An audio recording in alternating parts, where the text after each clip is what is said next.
دوستان سلام. آقا این کوچه بهش میگن کوچه کاخها. خب یه بنده خدایی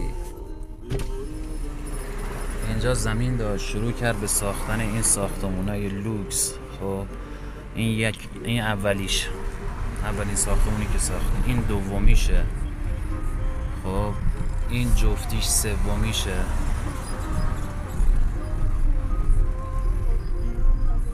این بعدیش چهارمیشه، اون یکی پنجمیشه،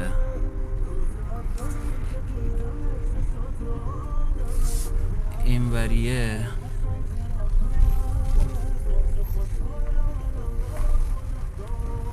شیشمیشه،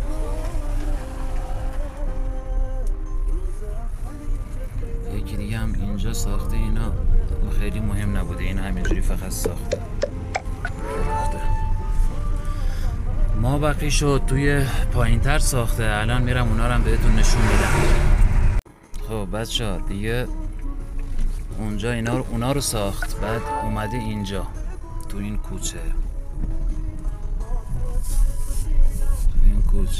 شروع کرده به ساختن این خونه هایی که مثل همن، بسیار سازنده قدر و خوبیه، خیلی خوشنامه و خیلی هم خوب میسازه، خیلی مساله لوکس و خیلی عالی.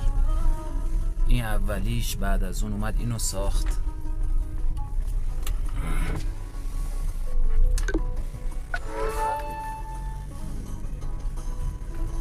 حالا من چون اجازه ندارم برم داخلشو بگیرم، که اگه تونستم باش صحبت کنم اجازه بده برم داخلشونو بعدم براتون بگیرم، میگیرم. اینم ماشین خودشم. اینا رو ساخته و خیلی هم با قیمت خوب فروخته. این دیگه الماس 11 الماس 10 فکر کنم اگه اشتباه نکنم. حالا داخلش هم براتون کلیپشو میگیرم براتون میذارم.